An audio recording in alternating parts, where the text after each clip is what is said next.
Boa noite, professor. Boa noite a todos que estão nos assistindo.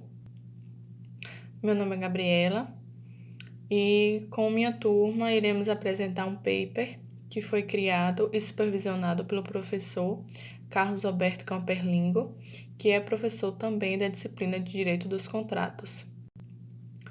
O tema geral do paper é aspectos sociais e os contratos civis. A minha equipe é composta pelos componentes Gabriela Brito, Alan Salmo, Janaína Gomes, Maiane Santos e Franciele Silva. O tema de nossa equipe é os aspectos sociais e os contratos civis e empresariais.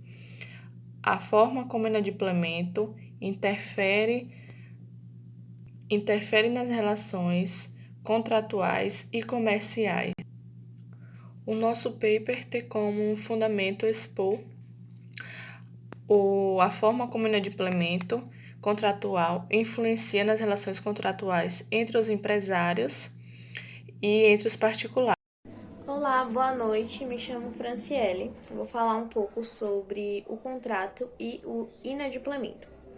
O contrato, segundo Tartucci, é um ato jurídico bilateral, que tem pelo menos duas declarações de vontade.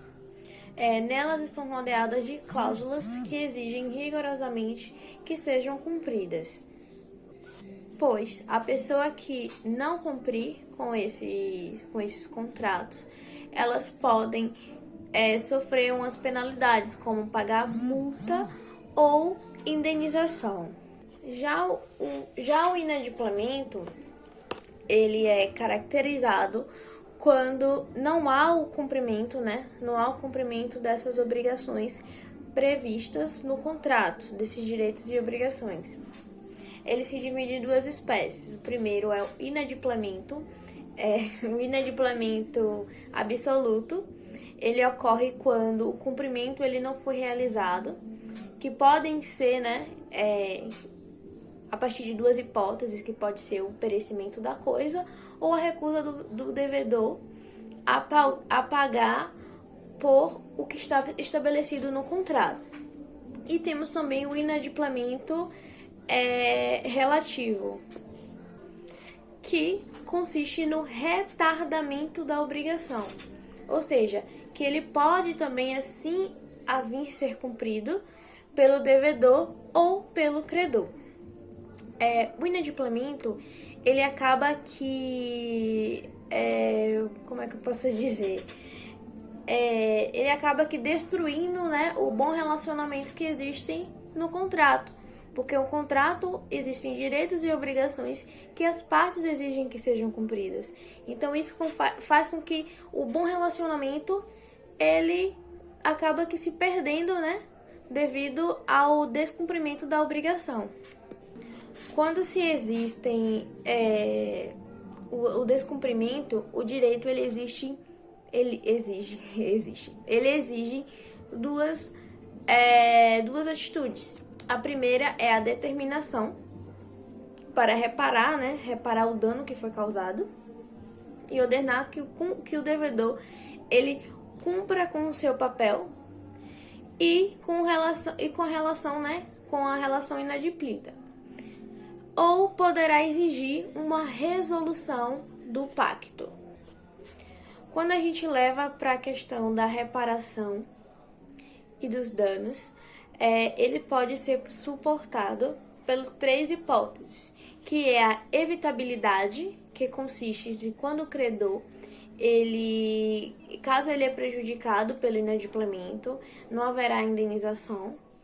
Pela imprevisibilidade, que estão dando esses danos, eles não previstos no contrato, ele não será indenizado. E pela incerteza, os danos eles não serão reparados sem a certeza da determinação da prova. Boa noite, gente. Sou Janaína e a partir de agora eu vou estar dando continuidade à nossa apresentação, falando um pouco sobre as diferenças entre o contrato comercial e civil. Primeiramente, achamos importante mostrar que, a partir da identificação do sujeito, é possível mostrar qual será o tipo de contrato, bem como qual será o regime jurídico que irá regulamentar aquela situação. Isso porque nós temos o contrato civil, o contrato de consumo e o contrato empresarial. No contrato empresarial, é importante que a gente entenda o conceito de empresário. No artigo 966 do Código Civil, tem que empresário é aquele profissional que exerce a sua atividade econômica voltada para a produção e circulação de bens e serviços. Nesse sentido, os sujeitos daquela relação serão empresários. Num contrato civil, os sujeitos serão particulares, diferente do contrato de consumo, onde os sujeitos serão particular e empresário. A partir dessa breve introdução, a gente pode pontuar como diferenças entre esses contratos, o civil e o comercial, o lucro. O empresário, quando ele vai estabelecer uma relação com outro empresário, ele objetiva o lucro. Diferente do particular, quando está com outro particular, exemplo disso é o casamento. Naquela situação jurídica ali, nenhum dos dois estão querendo lucrar, né? Outra diferença que a gente pode perceber é que num contrato civil, as partes elas têm uma relação de hipossuficiência, por isso que o Código Civil as protege. E no contrato empresarial, se presume que ambos eles estão numa relação de equilíbrio. Por isso que a Lei de Liberdade Econômica alterou o artigo 421 do Código Civil, dizendo que a intervenção estatal será excepcional. Outra diferença que a gente pode perceber é que os contratos comerciais, eles são constantes, diferente do contrato civil. Por quê? Eu não estou, como particular, né? Não estou todos os dias fazendo um contrato, querendo lucrar com ele. Diferente disso, o empresário faz. Ele precisa de insumo constantemente, ele precisa de produto, de diversas coisas para fazer movimentar o seu comércio, né? Importante a gente lembrar que tanto o contrato civil quanto o contrato comercial, eles são regulamentados pelo Código Civil. Isso aconteceu após a revogação do Código Comercial de 1850 e tentativa de unificação do direito privado. Contudo, essa situação tem gerado discussão entre os doutrinadores, porque apesar de ter unido as duas áreas do direito privado, ambas continuam autônomas e cada uma, no que for possível, possui uma legislação específica, como é o caso da lei de falência, né? O direito empresarial ele possui essa lei de falência, ou seja, os doutrinadores eles falam que essa unificação ela foi apenas formal, né? E aí a gente tem a situação de que o inadimplemento, no caso do Código do Contrato Civil, assim como no contrato empresarial, ela é causada, como já dito pelos colegas, pelo descumprimento da obrigação. No caso do empresário, quando ele descumpre, além das disposições que constam no Código Civil, ele pode se valer da recuperação judicial da falência, para que essa empresa, nesse último caso, ela seja retirada do mercado econômico. É isso. O contrato, desde a sua formação, execução até a sua resolução, se submete a uma série de princípios norteadores. Segundo Cruz, o princípio fundamental da teoria geral do direito contratual é da autonomia de vontade entre as partes contratantes. Embora se leve em consideração os limites da função social do contrato, a liberdade contratual deve ser exercida. Desse modo, as partes possuem autonomia para contratar e estabelecer vínculo, assim como conteúdo contratual. O artigo 421 da Lei 13.874 de 2019 alterou o Código Civil, acrescentou dois dispositivos legais. Um que busca amenizar a intervenção estatal nas relações contratuais e o outro que visa o consenso, a vontade das partes envolvidas no aperfeiçoamento do negócio. A partir do momento que se firma o contrato, as partes devem cumprir as cláusulas impostas, pois os contratantes devem estar cientes dos preceitos que os regem. O que foi pactuado deve ser cumprido. A teoria do inadimplemento substancial do contrato tem por objetivo impedir que o credor resolva a relação contratual, quando o credor deixa de pagar as parcelas.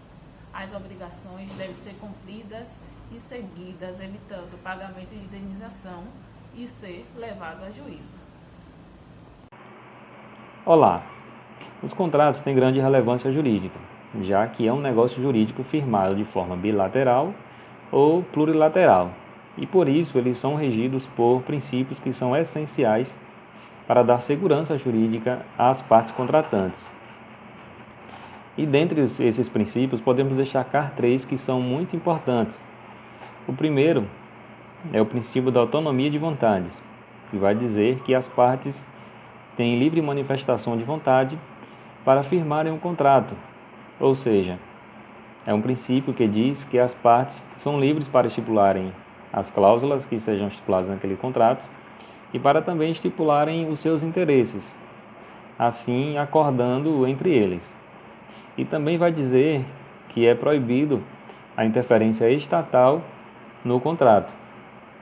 E outro muito importante que decorre do princípio da autonomia de vontades é o princípio da força obrigatória dos contratos, conhecido também como pacta sunt servanda. Esse princípio vai dizer que as partes contratantes são obrigadas a cumprirem aquilo que foi firmado, pois, já que elas tiveram autonomia de vontade para estipularem seus interesses e para dizerem o que queriam e assim acordaram, nessa parte, após assinado o contrato, elas são obrigadas a cumprirem. É o pacta sunt servanda. Outro princípio muito importante também é o princípio da relatividade dos efeitos contratuais. Esse princípio vai dizer que os efeitos contratuais somente atingirão as partes contratantes, não ensejando aí qualquer obrigação para terceiro, ou seja, as partes contratantes, sejam elas bilaterais ou plurilaterais, estão obrigadas em si mesmas a cumprir aquilo que foi estipulado, não gerando qualquer obrigação aí para outra pessoa que não participou do negócio jurídico. Então, gente, o que nós tentamos mostrar a partir desse trabalho é que o contrato ele é um instituto muito importante na vida da gente, né? Por isso a gente pode perceber desde a constituição do contrato social, quando Thomas Hobbes ele fala que o ser humano ele é egoísta, e é mesmo, né? E é mesmo porque muitas vezes a gente pode perceber contratos em que as pessoas firmam e deixam de cumprir por livre e espontânea vontade. Não tem um justo motivo ali para que ele tenha praticado tal conduta.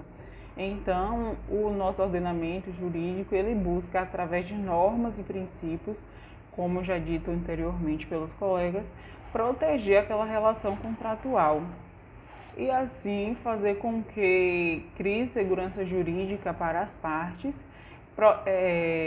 dando ensejo, em alguns casos, a ações judiciais, né, para que o judiciário possa verificar qual é a viabilidade daquela obrigação e ver se realmente houve, né, identificar se houve inadimplemento, qual o motivo, porque em alguns casos a gente pode aplicar a teoria da imprevisão e ver ali se é viável ou não fazer com que o devedor cumpra a obrigação que ele pactuou com o credor.